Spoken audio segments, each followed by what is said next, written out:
El imperialismo está arrastrando a la humanidad hacia una tercera guerra mundial. La revolución bolivariana logró un éxito más en las elecciones del 7 de octubre y se dispone a realizar el mandato testamentario del comandante Hugo Chávez Frías: independencia o nada, comuna o nada. En definitiva, la organización soberana del pueblo trabajador es el baluarte que garantiza su libertad y su prosperidad frente a la agresión imperialista. Como explica la declaración de Pyongyang, suscrita desde 1992 por cientos de partidos obreros y progresistas, la garantía para el avance del socialismo científico reside en que las masas populares se conviertan en los auténticos dueños de la sociedad. Tras el fallecimiento de Chávez, los imperialistas lanzaron contra Venezuela una batería de sanciones y agresiones en apoyo a la contrarrevolución interna, pero fracasaron gracias al arduo trabajo y a la sabiduría del pueblo organizado con su presidente obrero Nicolás Maduro al frente. Ahora se aprestan a intervenir con sus propios ejércitos y volverán a estrellarse contra un pueblo que se sienta dueño de su país. De ahí la importancia y urgencia de desarrollar la estructura comunal de abajo arriba, soldada monolíticamente a la vanguardia revolucionaria que alumbra científicamente el camino, digamos, de arriba a abajo. Esta dialéctica es la que se han esforzado por construir todas las grandes experiencias revolucionarias de la historia universal, particularmente las revoluciones socialistas.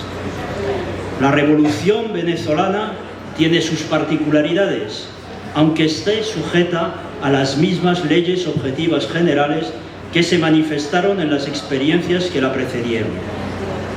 Sin duda, una de las diferencias ha sido el modo relativamente parlamentario y pacífico en que ha discurrido hasta ahora.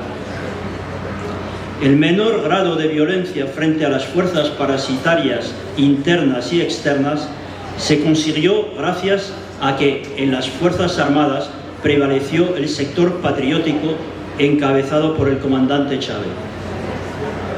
En nuestra humilde opinión, en el actual contexto de elevada internacionalización de las fuerzas productivas y de la lucha de clases, toda revolución nacional debe apoyarse en sus precedentes históricos internacionales con rigor científico y solidaridad clasista. Tan equivocado es pretender copiarlos como desecharlos. Debemos aprender del poder soviético con el mismo espíritu con que éste aprendió de la Comuna de París. Cada experiencia revolucionaria es un paso en el camino hacia la emancipación de la humanidad. La Comuna de París de 1871, inspirada a su vez en la Comuna insurreccional de 1792-1793 y en los experimentos de los socialistas utópicos, fue la primera experiencia de poder popular dirigido por los obreros y surgió a partir de la necesidad de enfrentar la traición nacional de las instituciones burguesas que habían entregado Francia al invasor prusiano. Los soviets o consejos rusos también nacieron como órganos insurreccionales elegidos por las masas obreras para derribar y sustituir el poder de la autocracia zarista.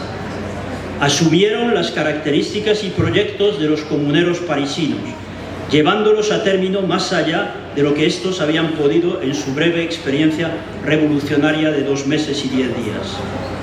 Tomaron en sus manos la producción, implantaron medidas de justicia social y los trabajadores elegían a sus diputados y jueces, revocables, sujetos a mandato imperativo, fusionando las funciones legislativa y ejecutiva en una estructura escalonada de abajo arriba. No obstante, el poder soviético corrigió las debilidades que habían contribuido a la derrota de la Comuna de París, particularmente su excesiva indulgencia con los explotadores, la falta de una política de alianzas con el campesinado y la ausencia de un partido dirigente disciplinado basado en la teoría científica del marxismo-leninismo. A resultas de esta mayor conciencia y también del mayor desarrollo de la sociedad rusa, sustituyeron el territorio por la fábrica como circunscripción electoral, a fin de reforzar el papel dirigente de la clase obrera, que es la más revolucionaria por su identidad con el carácter social de las modernas fuerzas productivas y por su antagonismo con toda explotación humana y con toda propiedad privada. Gracias a que este poder fue auténticamente popular y democrático, la Unión de Repúblicas Socialistas Soviéticas derrotó 2 veces la intervención extranjera, es decir, entre 1918 y 1922 y entre 1941 y 1945, además de derrotar las conspiraciones y sabotajes entre ambos periodos y de derrotar el chantaje nuclear de la Guerra Fría después. Industrializó la Unión Soviética, mecanizó, colectivizó la producción urbana y rural, la planificó centralmente, mejoró la vida de la población, la alfabetizó, liberó y desarrolló las diversas culturas nacionales del país, avanzó hacia la superación de los antagonismos de clase, de género y nación y ayudó al progreso de la revolución a escala internacional.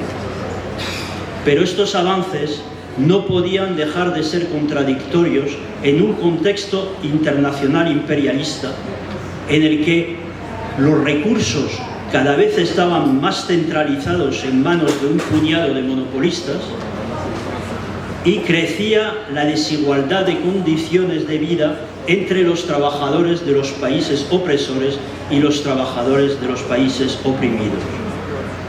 Esta nueva realidad explica por qué fue tan fuerte en el movimiento obrero la socialdemocracia reformista y en las sociedades imperialistas la reacción fascista.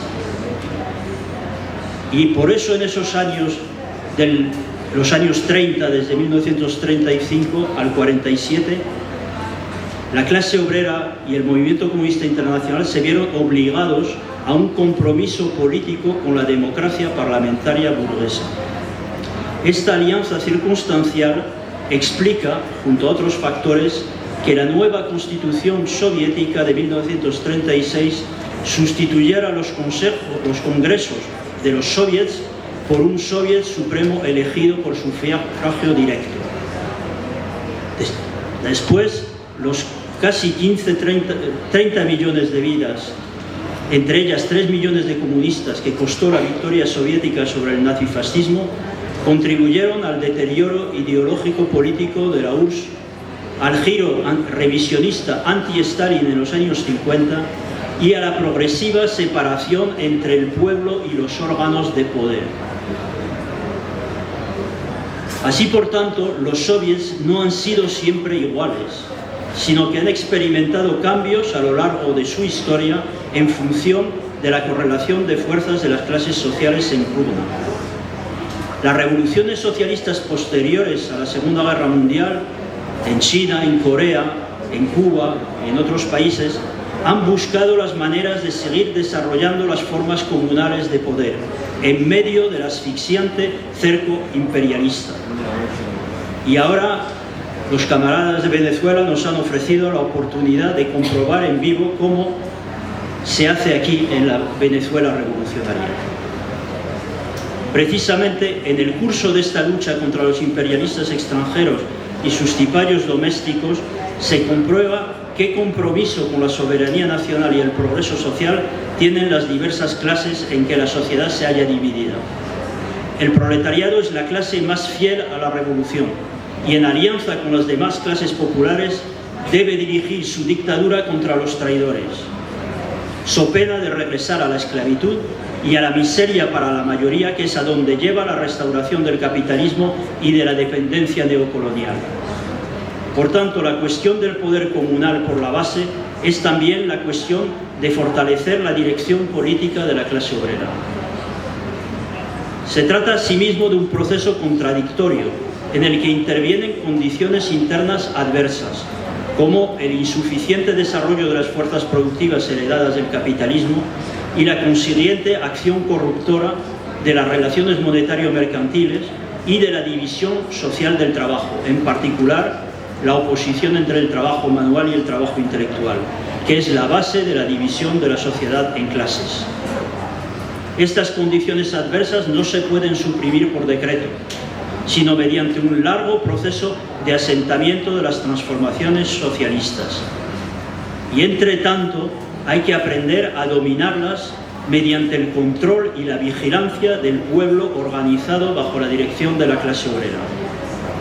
Hoy el imperialismo se encuentra debilitado por sus propias contradicciones que lo empujan hacia la Tercera Guerra Mundial.